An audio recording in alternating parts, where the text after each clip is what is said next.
ਬਿਸਮਿਲ੍ਲਾਹਿਰਰਹਿਮਾਨਿਰਰਹੀਮ। अस्सलामु अलैकुम। जी आया ਨੂੰ ਰੈਕਸ ਕਿਚਨ ਵਿੱਚ ਸਾਰੇ ਦੋਸਤਾਂ ਨੂੰ ਖੁਸ਼ ਆਮਦੀਦ। ਅੱਜ ਅਸੀਂ ਨਮਕ ਮੰਡੀ ਪਿਸ਼ਾਵਰ ਦੀ ਮਸ਼ਹੂਰ ਡਿਸ਼ ਚਰਸੀ ਕੜਾਹੀ ਬਣਾ ਰਹੇ ਹਾਂ। ਪਿਸ਼ਾਵਰ ਦੀ ਬਹੁਤ ਮਸ਼ਹੂਰ ਰੈਸਪੀ ਹੈ ਅਤੇ ਬੜੇ ਮੁਖਤਸਰ ਮਸਾਲਿਆਂ ਨਾਲ ਤਿਆਰ ਕੀਤੀ ਜਾਂਦੀ ਹੈ। ਬੜੀ ਦੂਰੋਂ ਦੂਰੋਂ ਲੋਕ ਪਿਸ਼ਾਵਰ ਚਰਸੀ ਕੜਾਹੀ ਖਾਣ ਵਾਸਤੇ ਆਉਂਦੇ ਆ। ਪਠਾਣਾਂ ਦੀ ਖਾਸ ਤੌਰ 'ਤੇ ਬੜੀ ਫੇਵਰੇਟ ਡਿਸ਼ ਹੈ। ਅਤੇ ਆਓ ਫਿਰ ਚਰਸੀ ਕੜਾਹੀ ਬਣਾਉਣੀ ਸ਼ੁਰੂ ਕਰੀਏ। ਮੈਂ ਤਕਰੀਬਨ 1 ਕਿਲੋ ਦੀ ਚਰਸੀ ਕੜਾਹੀ ਬਣਾ ਰਿਹਾ। 1 ਕਿਲੋ ਮਟਨ ਪਾ ਕੇ ਉਹਦੇ ਵਿੱਚ ਤਕਰੀਬਨ 2 ਕੱਪ ਆਇਲ ਦੇ ਪਾਣੇ ਆ ਅਤੇ ਨਾਲ 1 ਚਮਚ ਨਮਕ ਦਾ ਪਾ ਲਓ। ਇਸ ਕੜਾਹੀ ਵਿੱਚ ਆਇਲ ਕਾਫੀ ਜ਼ਿਆਦਾ ਮਿਕਦਾਰ 'ਚ ਪਾਇਆ ਜਾਂਦਾ ਹੈ। ਜਦੋਂ ਕੜਾਹੀ ਤਿਆਰ ਹੋ ਜਾਏ ਤਾਂ ਫਿਰ ਵਿੱਚੋਂ ਜਿਹੜਾ ਜ਼ਾਇਦ ਹੁੰਦਾ ਉਹਨੂੰ ਕੱਢ ਲਿਆ ਜਾਂਦਾ ਹੈ।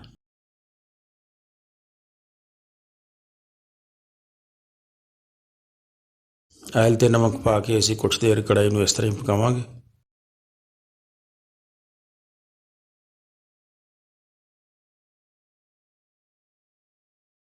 ਉਸ ਤੋਂ ਬਾਅਦ ਇਹ 'ਚ ਟਮਾਟਰ ਸ਼ਾਮਿਲ ਕਰਾਂਗੇ ਅਤੇ ਟਮਾਟਰ ਵੀ ਇਹਦੇ 'ਚ ਜ਼ਿਆਦਾ ਇਸਤੇਮਾਲ ਹੁੰਦੇ ਆ।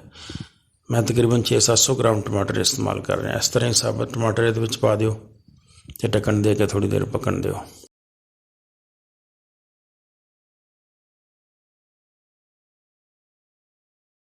ਟਮਾਟਰਾਂ ਦੇ ਔਰ ਗੋਸ਼ਤ ਦੇ ਆਪਣੇ ਪਾਣੀ ਨਾਲ ਹੀ ਸਾਰੇ ਗੋਸ਼ਤ ਨੇ ਐਸਾ ਐਸਾ ਗਲ ਜਾਣਾ ਹੁੰਦਾ ਹੈ। ਇਹਦੇ 'ਚ ਇਜ਼ਾਫੀ ਪਾਣੀ ਪਾਉਣ ਦੀ ਜ਼ਰੂਰਤ ਨਹੀਂ ਹੁੰਦੀ।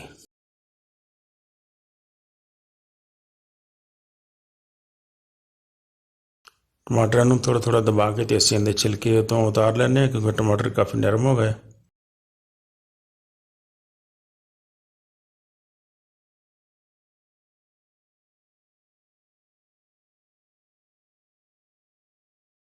ਅਤੇ ਛਿਲਕੇ ਇਸ ਤਰ੍ਹਾਂ ਅਲੱਗਾ ਕੱਢ ਦਿਓ।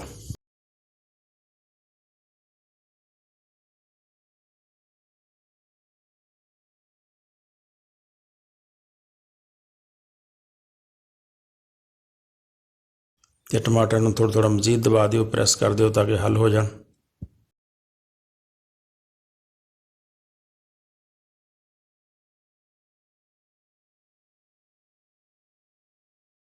ਅਤੇ ਅੱਛੀ ਤਰ੍ਹਾਂ ਚਮਚ ਹਿਲਾ ਕੇ ਢੱਕਣ ਬੰਦ ਕਰ ਦਿਓ ਅਤੇ ਕੋਈ 10-12 ਮਿੰਟ ਨੂੰ ਇਸ ਤਰ੍ਹਾਂ ਹੀ ਪਕਣ ਦਿਓ।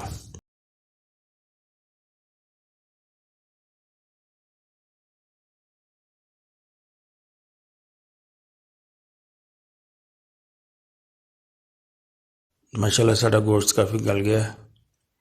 ਟਮਾਟਰ ਵੀ ਦੇਖੋ ਅੱਛੀ ਤਰ੍ਹਾਂ ਹੱਲ ਹੋ ਗਏ।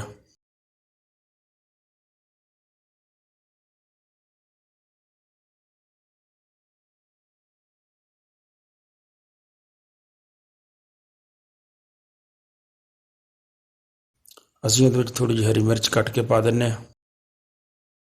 3-4 ਮਿੰਟ ਨੂੰ ਮਜ਼ੀਦ ਪਕਾ ਲਓ।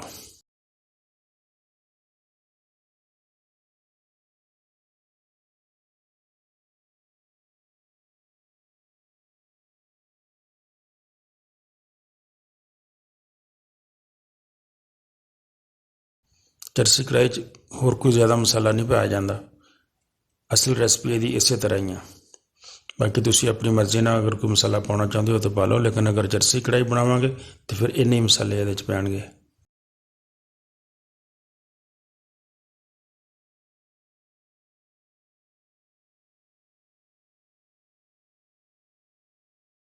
ਕੜਾਹੀ ਸਾਡੀ ਮਾਸ਼ਾਅੱਲਾ ਬਿਲਕੁਲ ਤਿਆਰ ਹੋ ਗਈ ਹੈ।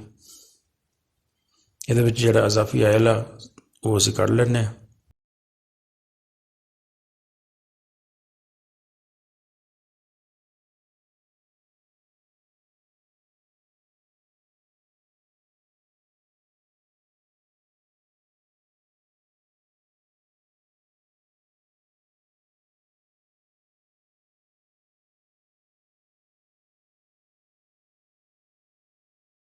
ਅਤੇ ਸਾਡੀ ਚਰਸੀ ਕੜਾਹੀ ਬਿਲਕੁਲ ਤਿਆਰ ਹੋ ਗਈ ਹੈ।